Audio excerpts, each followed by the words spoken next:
Uganda. One people. Our President, Salom Elias Kwago, Chairperson, Deputy Chairs, members of the National Executive Committee, district chairs, founders of our party, all of you distinguished activists for change, ladies and gentlemen,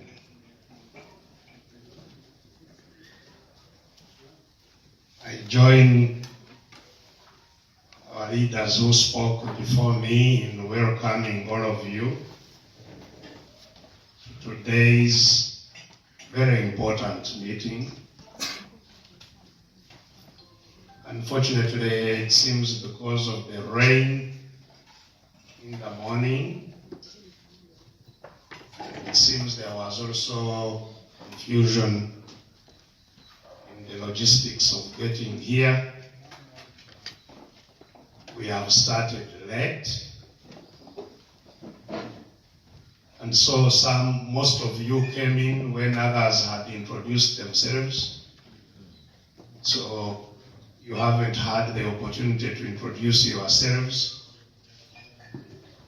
I certainly know most, if not all of you, but it would have been good to introduce ourselves. Some of you I have not seen for quite a long time. It's a great pleasure to once again see you and see that you are still there. Yes, remaining alive alone is one success in the struggle. Just being alive, remaining there and remaining on the job is a major part of success. You have to be alive in order to fight. So I'm glad to see all of you. Glad to see Professor Wakusa here. He's a wonderful academic, but also traditionalist. I think he should organize a meeting for us to look at our Africanness, because part of the reason I think we are in trouble is that we have lost our roots, and therefore we really are rudderless. We don't know exactly where we are coming from and where we are going. And he's been doing a lot of research and work on that. He's given me some literature. And maybe at some stage he should organize a conversation for leaders on our, yes, on that, on the Choto, discuss those very important matters of our origins and our culture and where we are going. Now, Honorable Salam has talked about how we got here, the journey, which was a long journey that started in 2004 by the confluence of those political streams that she talked about, reform agenda, NDF, and PAFO, to form a forum for causing democratic change. And we are soon going to be 20 years in that struggle. And I think I was tasked this morning to make remarks or talk about that process of democratic change, how it happens, and our role in it, how we who want that change should act to cause the change to happen. Now let me say that that task that we assigned ourselves, causing democratic change, I think some people maybe underestimated how tough it would be. Causing democratic change in a country that has never had anything to do with democracy is not a simple task. Because I've been reminding you that we were different nations, we are different nationalities who had different histories and cultures. And our nations were destroyed by force of foreigners. Our nations were destroyed and we were forcefully governed together. We had no say. We were forcefully governed together. And that did not make us one people. It didn't. We were just different nationalities forced to be governed together, but we were different. And but we started fighting against that capture that had happened to all of us. We started struggling against it. And by the grace of God, of course, grace of God works with your effort. That's why I say, God helps only those who help themselves. So our fight was embraced by the grace of God, I'd like to believe, and we defeated the British, who had a foreign power that had captured all our nationalities, or all our nations, and crusted us as one. But that did not shift the control of power from the way it was controlled under the British to what happened subsequently. Because the British, what they used to control power remained the models of control of power even after they left. And that's what we need to interrogate. What is it do we have to undo? And how shall we achieve what we have been talking about, one Uganda, one people, from different nations that are captive, which is what we are, different nations that are captive. We want to become one Uganda, one people, under a democratic dispensation. In other words, power controlled by the population, by the people.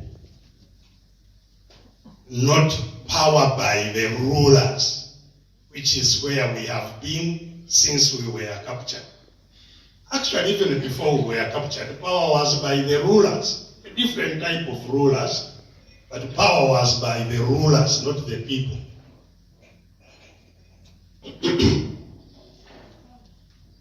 The type of rule that was there, which in many ways continues, is called patrimonial rule. Patrimonial. Patrimonial rule is where power belongs to a person. And that person uses that power to control. So the person is the sovereign. He is the embodiment of all power in the society that he is a ruler of. He is the sovereign. And that's why they call kings sovereign.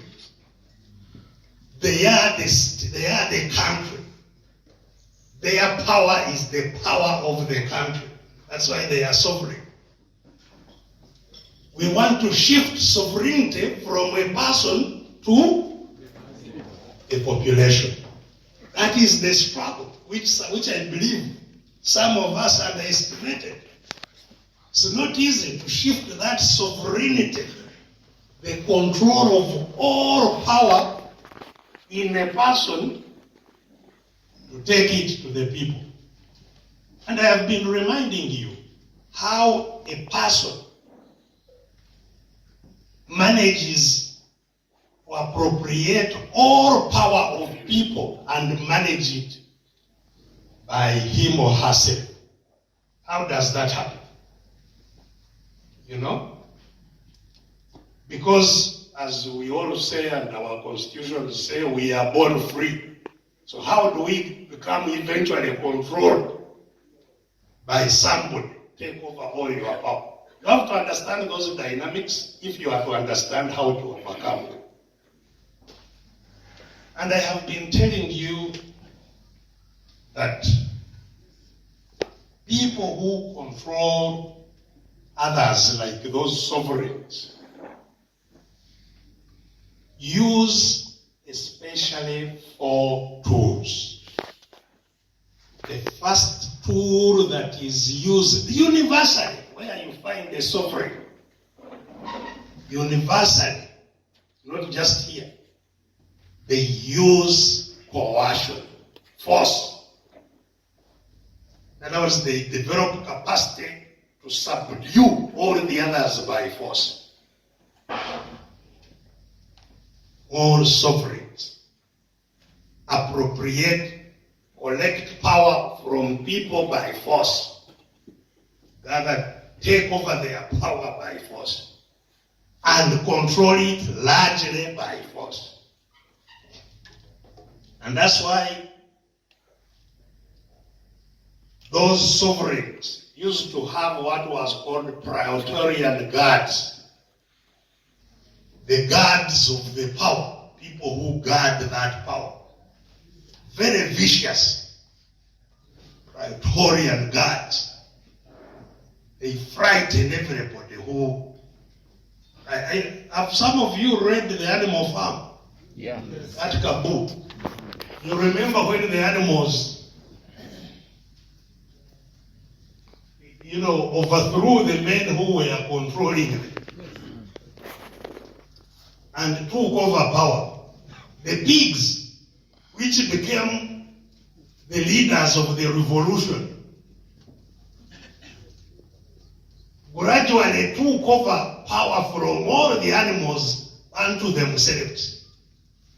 And as an essential part of that process, they took away young dogs and trained them to become very vicious guard dogs, only known to the pigs. So they only respected the pigs.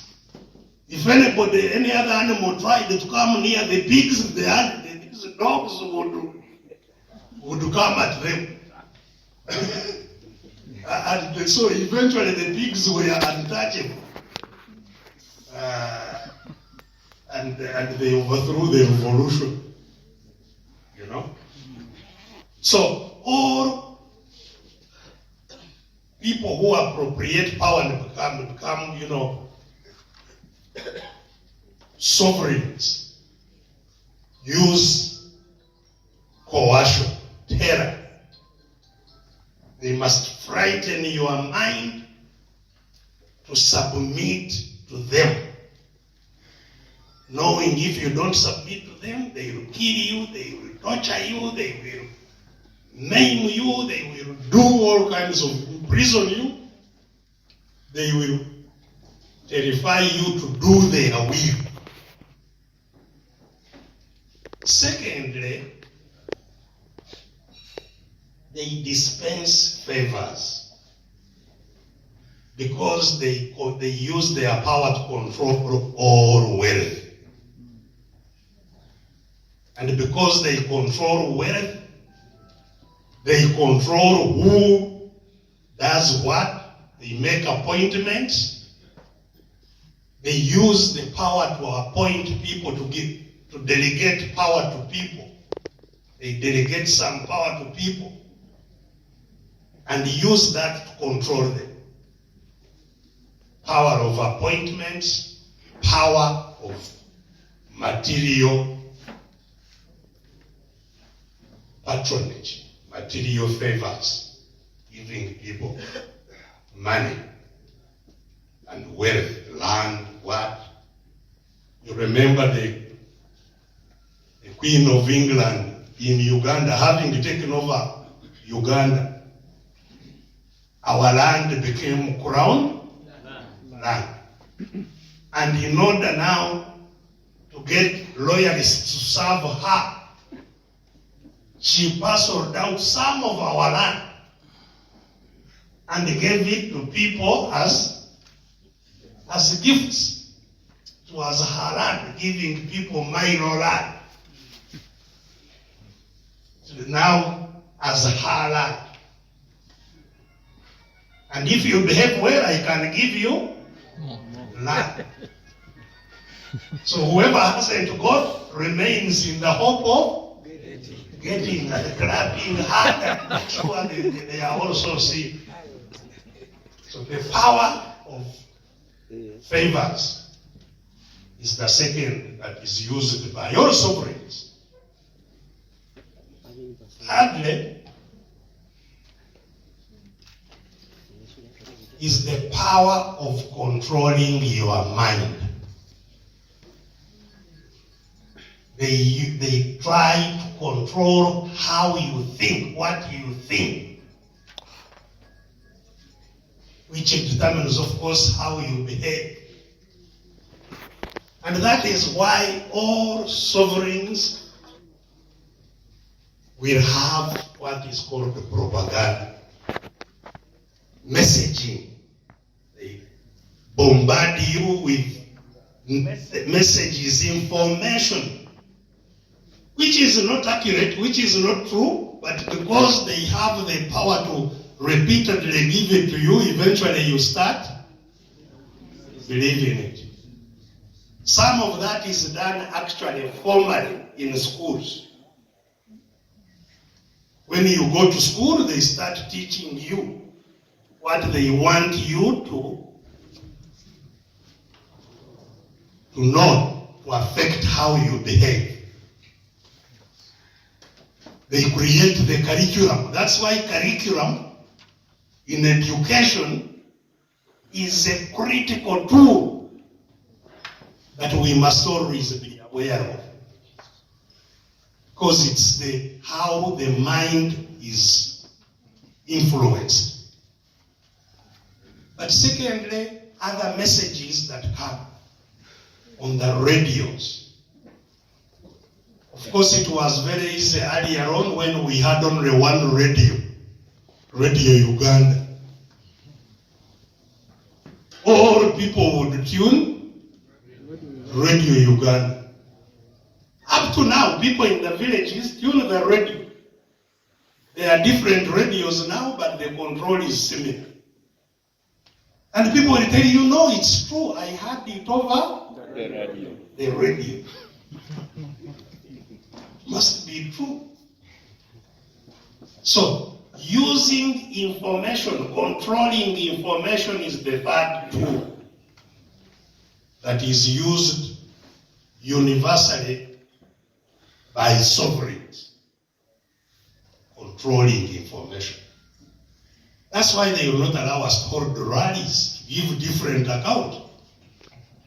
Because you are now going to cause confusion. They are telling them this parish model is going to help them to become rich.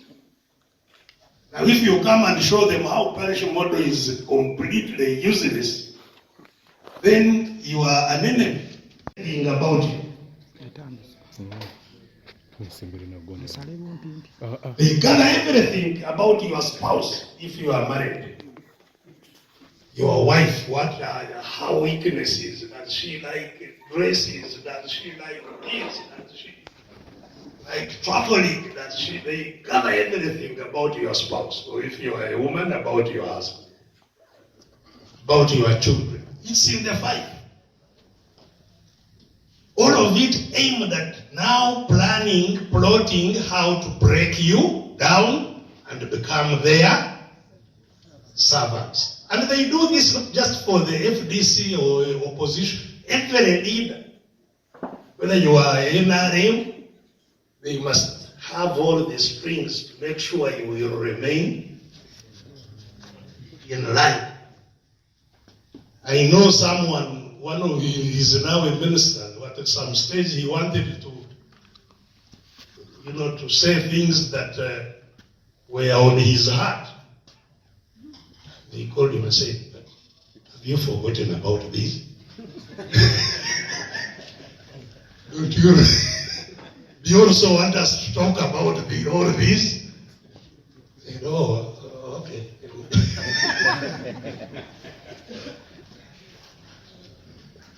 Better continue working for them. Yes. So, they have made everybody poor. They know what you are. Where you have a debt, they know. Who owes you, they know. Whom you owe, they know. What obligations you have, they know. You have no school fees. They know when your children are coming back home.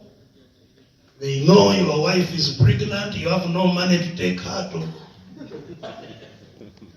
the maternity ward. They know. They follow you. And will be working on you and everybody around you until you are captured. So fighting this kind of a system is not easy at all. We should understand it. We should understand it. And the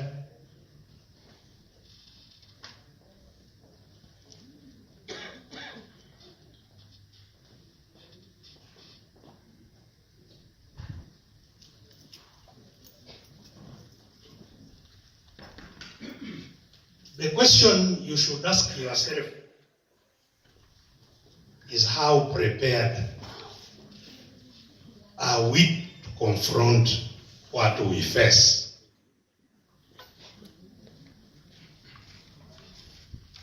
Because,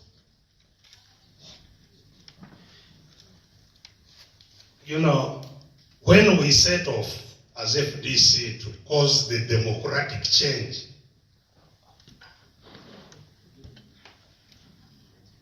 first of all, we thought we could mobilize people, they support us in elections, and the change happened.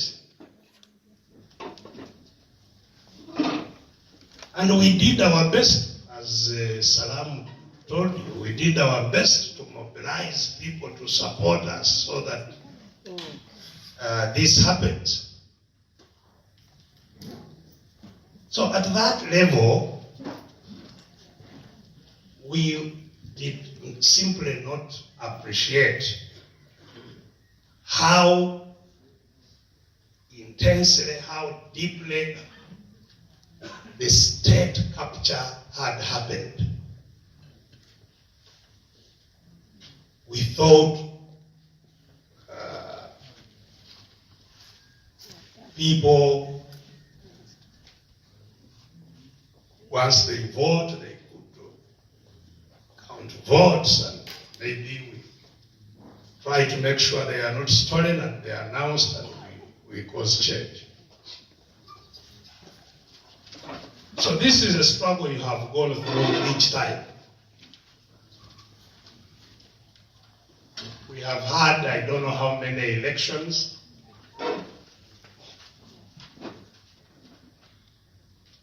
They structured elections to make sure they don't cause the change we want to cause.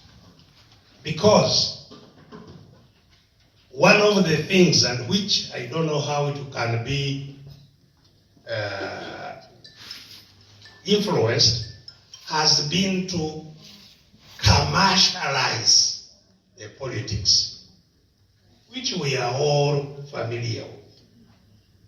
Commercialization. First, make the offices, political offices, very gainful. If you land in a political office, you are very well overnight. So everybody fighting to reach the political office. But they made the journey to reach the political office very expensive. You need a lot of money to get into a political office. I've been telling you from my talks with all those who have been doing the campaigns, the least you can spend to become an MP now is 500 million. If you don't have it, chances are you will not be heard. You need at least 500 million. Some people spend even 2 billion before they join parliament. Campaign over 2 years. Spend 2 billion getting to parliament.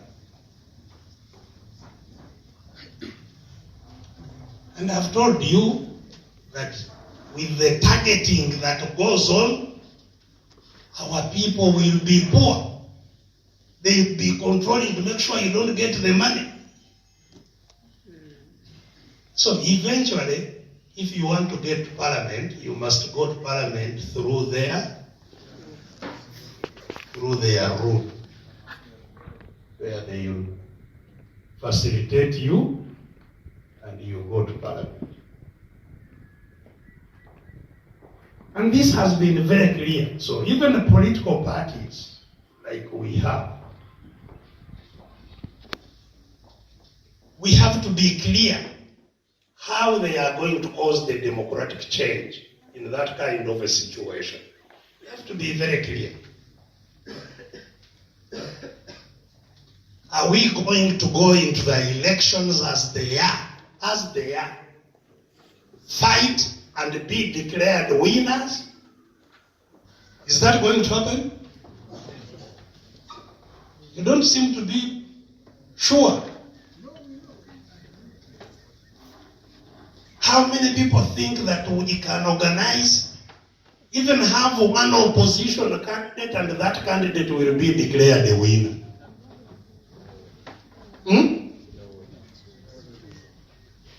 It will simply not happen.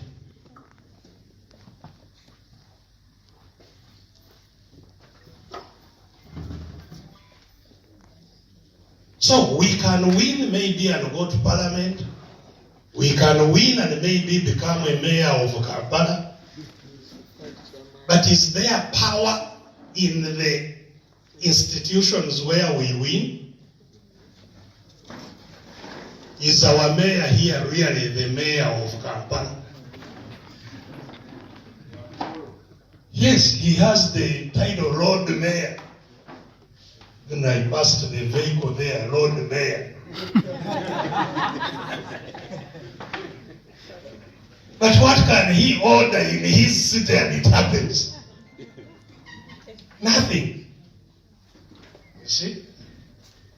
So they can allow us to get titles, but they can't allow us to get power. Are we together? So if our mission is to get power, we have to think very seriously how we get there ourselves, how we get that power. And because we have not thought through and worked enough to achieve what we have to achieve, that's why it has taken long to get where we are going. And that is why Now, there are a number of us, including those who are on the other side of the hill, who are saying things are no longer possible. We have tried elections, they have failed. We have tried to demonstrate, it has failed. So maybe the rest, what we can do is say, if you can't defeat them, join them. That's where some of our people are. Because we have failed to show very clearly we are getting where we are going. Some people start developing weakness, thinking things are not possible. So, how do we free ourselves? How do we achieve the mission that we set out to achieve in that kind of a situation? It means if we are sure, and that's what I hope this meeting will engage with the whole day. Unfortunately, I'm not going to be with you also. I'm traveling out of the country this afternoon. We have to do many things at the same time. But I hope that you can have an in-depth conversation on how do we get where we set off to go. How do we get there? How do we get the power to move from the person to the people? That is the mission. Ending patrimonial rule. Changing to people rule. How do we get there? You know? Should we surrender, therefore, to patrimonial rule? Say we have failed. We surrender to patrimonial rule? I don't think so. So, first, all patrimonial rulers all over the world, I told you they have taken power by force. They lose power by... I don't hear you. They took power by... They lose it by... Are we together?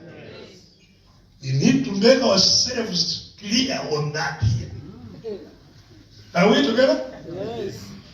So that if you are not part of that conviction,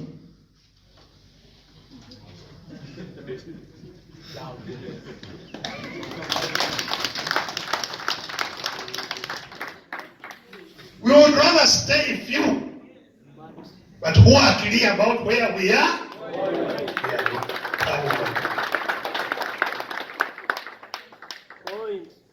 This Museveni started the war. I've told you the story. With only 20 guns. That time there were two armies here, the Tanzanian army and the Uganda army. 20 guns. He had 40 people with 20 guns. They tried their first operation, it failed, attacking Kabam.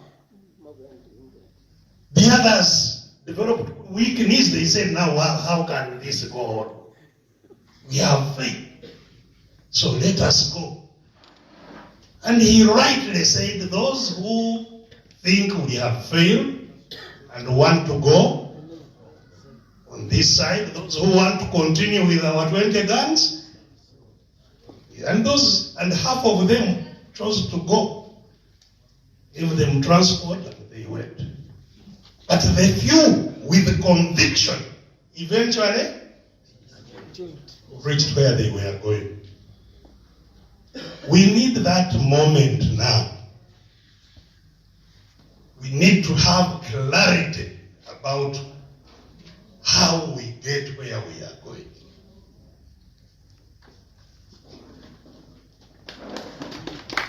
Once we have that clarity, which we must, of course, put popularized so that everybody knows what needs to be done. The second task we will have for ourselves is to have a clear plan. A clear plan. Whatever you want to achieve, you have said we will achieve it through this route, you need a plan. Clear plan. How we get there.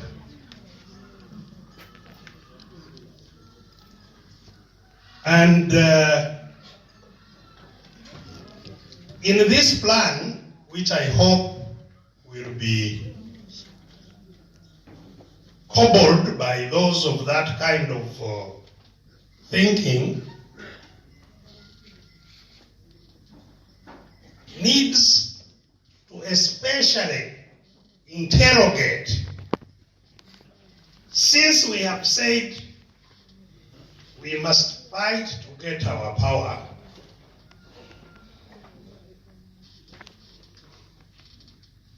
one of the things you need is to organize to fight. Isn't that so?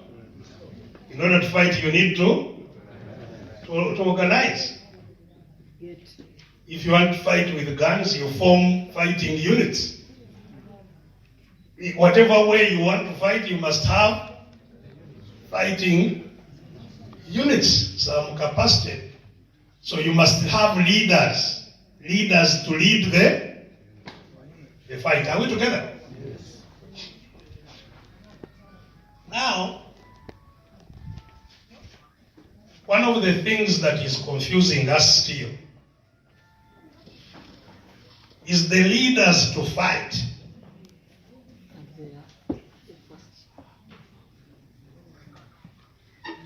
We have all understood that we shall not get power through elections, but we can get money through. Are we together? And let's not deceive ourselves. Elections is now one way people get livelihood, even amongst us. Not so? They win. You had the engineer is already warming up for the field. He's going to lock horns with Otafile, and I can assure you he's a pushover, really. It's just so you can push her over and come to Parliament, and maybe through Parliament we can also get some money. So Parliament is, and these political jobs, there are ways in which some of our people can get jobs and in the process maybe have some better capacity that can be employed for the struggle. Are we together? So one of the things we must have a conversation on is, while we fight to take power, how do we manage the politics of elections? How do we participate in the elections? And with what objectives? And how is that managed? That is important to clarify. Because if we don't do it properly, as I have said, the elections themselves are a tool for the dictator. And they can be used, first of all, to capture us, because they have the money, but secondly, to divide us. And both have been done. Because those processes that you are going to select a candidate, You know how divisive they have been. That you are going for primary elections. Right in the primary elections, the sovereign is also not just seeing involved. He recommends some of the candidates to come into the primary elections and facilitates them. And you fight there. And even if you defeat them, they follow you to the main election. And so that, you know, and in the process, what we set out to achieve ourselves here, to unite,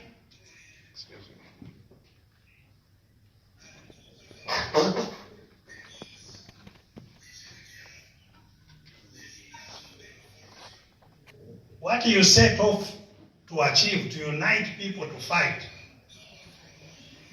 Before you know what is going on, they are busy fighting each other, not so?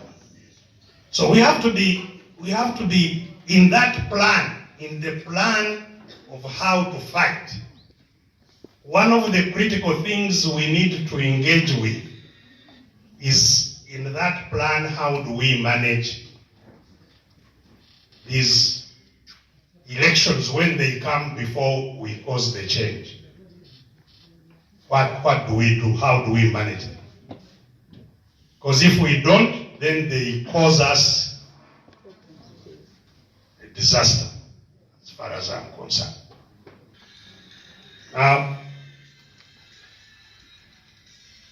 Yeah. So, once we have the plan to fight,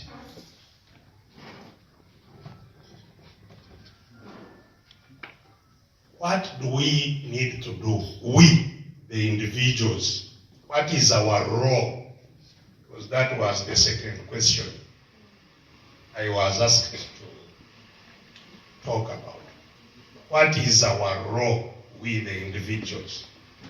We have seen what is needed. We have seen how to get it. We have made a plan of how to get it. So, how do we participate in that process to make it happen? And that is another area where I think we have not, we the participants in this process, in this struggle, that's one area where we have not been very clear in our minds and our actions, our own participation. Because, you know, part of it is as a result maybe not of understanding the whole purpose of the struggle. There has still been unclear areas in the struggle. But if we are clear with ourselves that our success will lead to the common good, we are fighting for the common good. Not the benefit of individuals, but the common. Are we together? Yes. Because our minds, again, you know, are so tipped, we are trapped in the patrimonial rule. Our culture, our mindset is trapped in the patrimonial rule. And we must find a way of breaking that mindset as individuals if we are to succeed in causing the change we want. Because in order to cause the change, you yourself must first change. Are we together? Our minds are still heavily tipped in the patrimonial rule, where you have the king and where you kneel before the king. You don't see the leader as your servant. Even now, most of you up to now don't see the leader as your,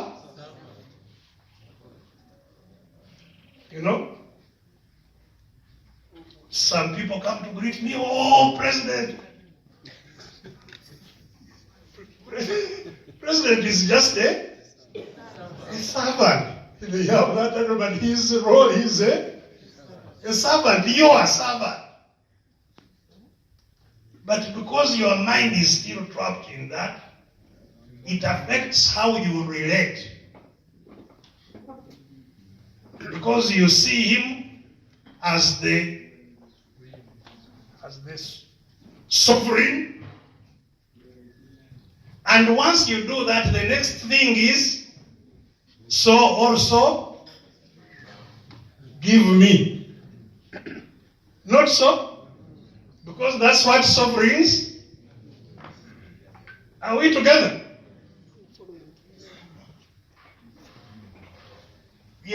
So my campaign actually in 2016 was mainly focused on that, nationally, to get people to understand that the fight is theirs and the benefit is theirs.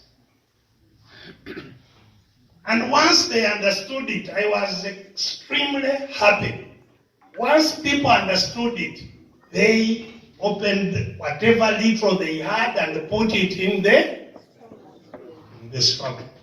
2016, we went all over the country collecting money from people and poor people. I've been telling these Padere people, I have never been as touched as I was in Padere, our first rally in Padere. Where after the rally, an old woman caught my hand and pulled me, and she was talking in law, which I didn't understand. But she kept holding me. And she gave me, first of all, those leaves which they believe have good luck. The Orwedo. She gave me, after blessing it. Then she opened her sash, and there was a handkerchief inside. She opened the handkerchief, and inside the handkerchief there was a 500 coin. Only one coin, and she also blessed it.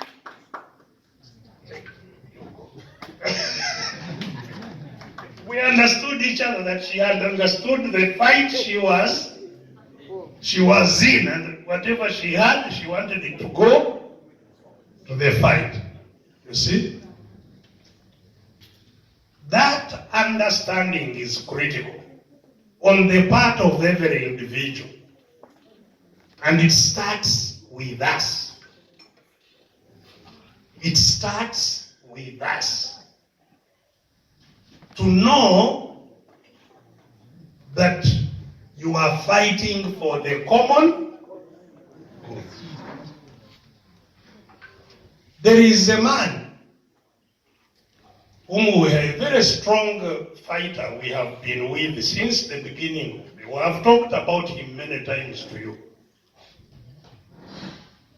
Who, whenever he sees me, and especially when things are heating up, he calls me aside. Do you still remember my thing?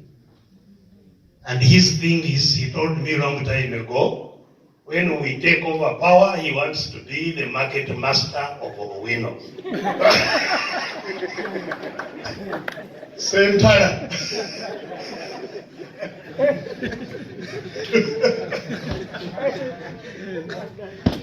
I have never understood his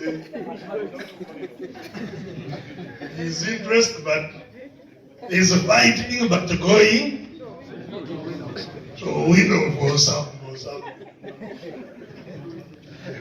And that you find is occupying all our minds also. When you are walking hungry and you see a huge good vehicle passing by, you say, okay. One day, that will be mine also. You enjoy today. We must keep our focus on the common good, and know that the system we are fighting is a bad system. The system that cares for the personal good rather than the common good.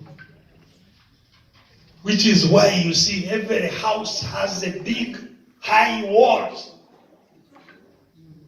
Because they have food inside, outside, everybody is hungry.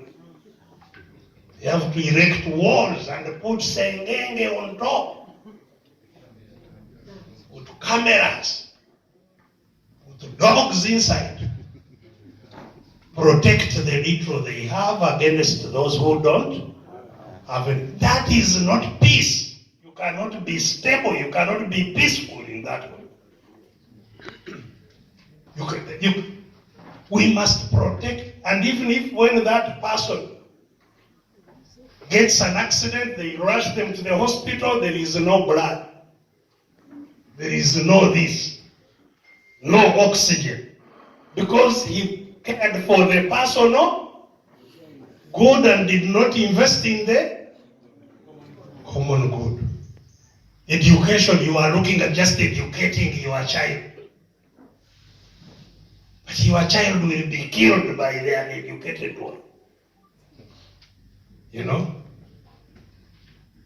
So we must invest ourselves in a mindset change. A change that, first of all, transforms us from being the servants to the masters of our country. Are we together? Yes. Because our mind is that of a servant. That's why we praise the master. We look at the leader as the master. We must be the masters in our country. And our leaders must be our servants. So that change is critically needed by especially the fighters. And with that change is also the conviction to know how important that is. The change we are fighting for, that it is a matter actual of life, and if we don't get this change, even these fools who believe in just looking after themselves, they don't know that they are on the way. However much they look after themselves, they will simply fade. Not just by nature, but because if we don't have common good, other foreigners will come and take this country. Are we together? And that is fast approaching. The foreigners are going to take over. Because we don't have knowledge. You cannot protect all these wonderful environment and fresh water. Do you know how much people hunt for fresh water? Fresh water is, here we don't think about it because it is even a problem for us. All night it was raining, it's a problem. If it rains in Libya, there is a national holiday. Everybody is celebrating. And it's a drizzle, not even this kind of rain. So there is no way we are going to stay enjoying all these things, soil, no fertilizer, whatever you throw grows up, what? And we continue living here when we don't have capacity, it won't happen. And these ones who are just protecting themselves, the few who may survive will become taken over by others, and they also become servants. Today, the world is moving to artificial intelligence. We haven't even developed the analog ourselves. People who are on computer still hardly there, here. But now people are moving very fast to artificial intelligence. The cars that are going to be being developed, are cars not to be driven by drivers, which you just program and they drive themselves. We need drivers. There are many things that we won't need. These days, artificial intelligence can do already very, very many things for you that it would take so long to do. So, we must have the conviction, the urgency that it is very urgent to regain control over the country and to invest in the common good, to develop it so that we have a strong country. So conviction is critical. And I told you the 4 things that are used by the king. The first one was terror, fear. The only medicine for fear is faith. Are we together? If you have strong faith, you cannot be intimidated. That's why there is this Namugongo here. Those young people who were burnt while singing.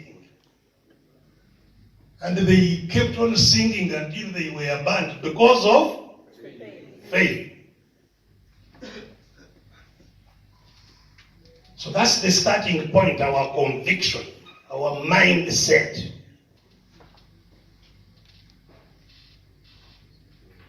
That you are hungry, somebody gives you money, you say, okay, thank you, but I want to go with you. Or don't take away your money, I don't need it, I will survive even without it. You know? Now, secondly, among the things we must do is to know that there is no gain without a cost. No gain without a cost. We must pay a price to get where we are. We are going. And if you are not ready to pay any price, don't engage in seeking. And the price you will pay is what you are paying now. Time. Other people are using this time to dig. It's a rainy season to produce for themselves. You have chosen to give the time to causing the change. Are we together? Very critical. And you will be challenged by even your family members. You are going to Kampala again? Are you the one who is going to lift this whole country by yourself? Do you see our neighbors are busy doing this and that? What's wrong with you? You'll be challenged. But you must know that to get what I want, I must have a cost. Including your wealth. You know? Transportation, what?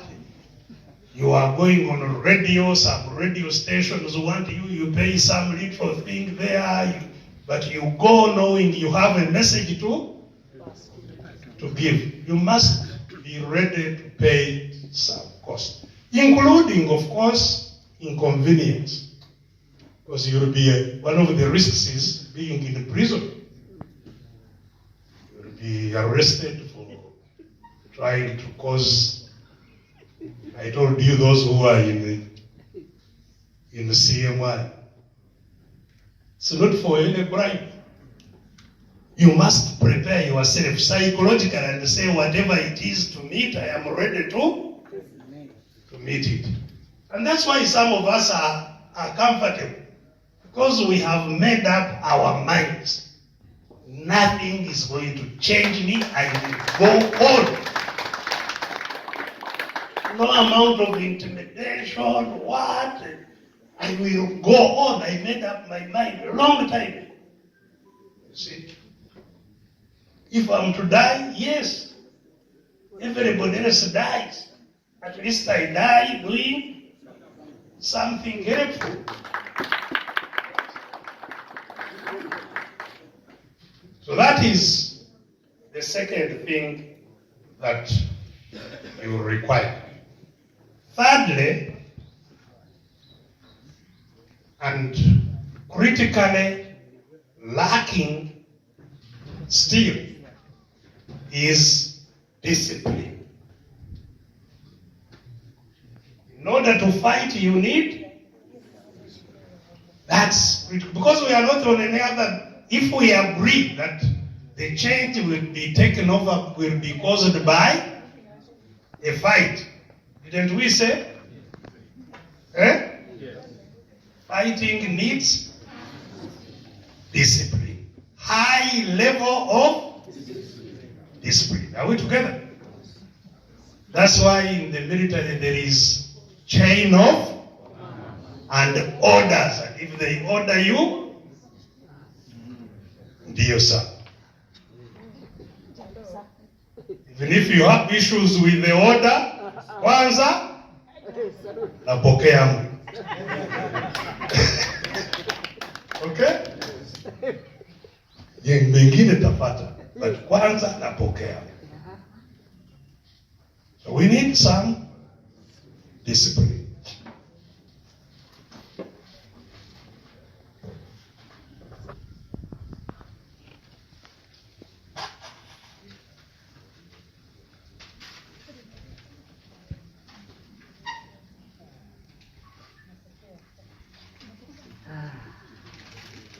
And for that, I suggest that we quickly develop for ourselves a code of conduct. How we manage ourselves in a disciplined way. Are we together? And this discipline has two elements. One is personal discipline. In order to be in this matter, you need personal discipline. How you manage yourself. How you manage your finances. How you manage your information. How you manage your relationships. And again, part of this, I hope, can be a subject of training, giving information by those who are in leadership, giving information on how people can manage a disciplined life in a struggle. I think we should have some literature that our people can, that we can circulate so that people can, because we are not the first in the struggle. There have been many people who have been fighting these terrible sovereigns. And a lot of knowledge has been accumulated that we can share and that should be shared, I think. So our secretariat, I think, should help in that.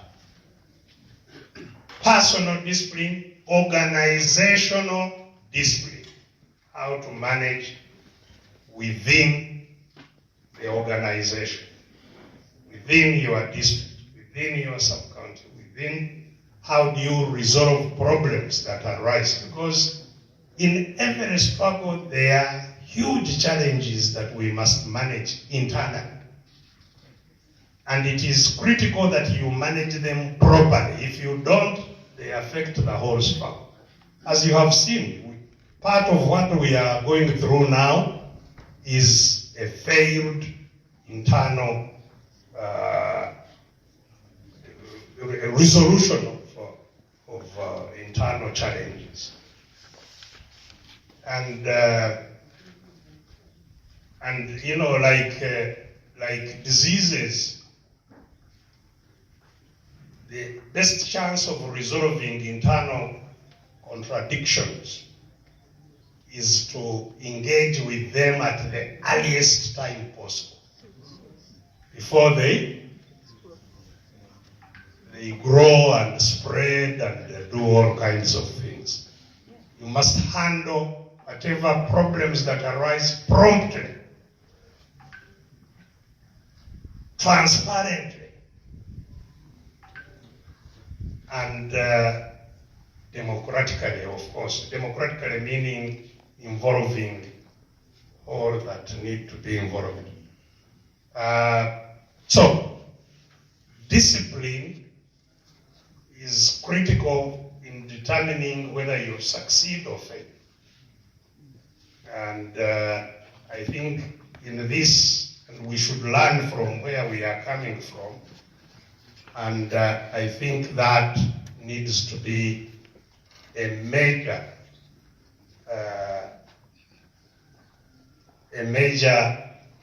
element that we infuse into our work. And lastly, amongst the issues I want simply to tackle, there are many other areas, but time will not allow me. Lastly, we must again develop a more sophisticated way and a consistent way of doing our work in a way that produces the maximum of best result. We must develop methods of work that are conducive for succeeding in your task. How you go about a task is critical to its success or failure. How you go about it. And I have noted that part of the trouble getting to where we are is precisely a result of failed methods of work. As you heard, for example, meetings simply couldn't be held. If NEC meetings were held, maybe we wouldn't be where we are. But only person that can call a NEC meeting is the president. So once the president is infected, then the whole thing becomes at risk. We must find a way of ensuring that organs function well and function at all times. So our methods of work need to be revamped going forwards. But if we do these fairly simple things, again, as I pointed out to you, most of you whom I met up country, the work is almost done. You see, we've already achieved so much, except that some of our people's eyes are not well focused. What we have achieved is already so much. We only need to regroup quickly and do what is remaining to reach our goal. I'm very, very convinced about this. The junta can never be weaker than it is today. I don't think we will find it any weaker than it is. It's almost gone by itself. The disaster is that if it goes by itself, when we are not in place to fill the gap, we may create a problem for the whole country. But this thing can actually, even today, collapse on its own. And that weakness did not come of itself. It came from our struggles, our continued push against this thing. You see? Because I don't see how actually it recovers. I don't think it can recover. And some of the fights actually inside the junta are even more terrible than what you sometimes consider to be happening here. There is terrible war also going on within there. Because what they were sharing has dwindled. So the sharing wars are now intense. Who gets what? Very intense there. At all levels. Vice President fighting Prime Minister fighting Speaker fighting the other one. As all that is going on, you also have Muhozi with his father. And all of these are... So, we should just prepare ourselves to be capable of finishing the job. That's what we need to do. So your conversation this morning is critical because it is intended to evaluate your founder's mission, the founding mission of liberation. Where is it? Can we take it to the end?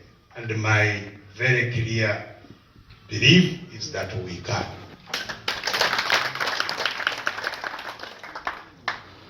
You have our friends who are simply confused for some reason. This year, in all this time, and in fact these few months, I've started hearing people thinking that an FDC stamp is important. I'm saying, who has the stamp? Stamp?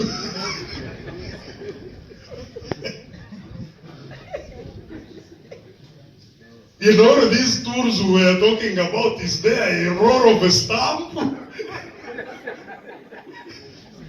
Look at the people say, I have a stamp. A stamp to do what? It shows you the level of confusion and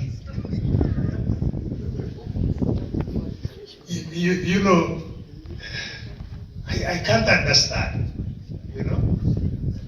Because in removing Museveni, we don't need your stamp.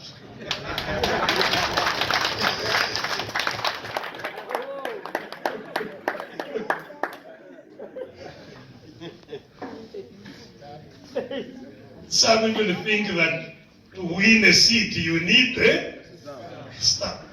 That stamp now is actually going to be like poison. If it's associated with you, you are finished.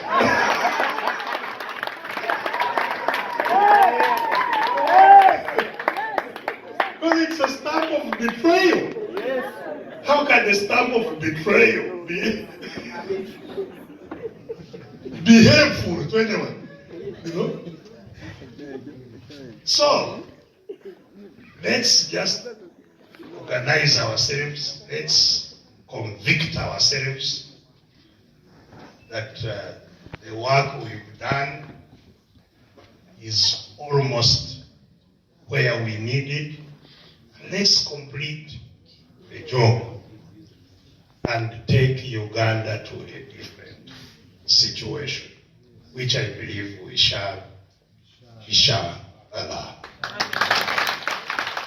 One Uganda, one people, one Uganda.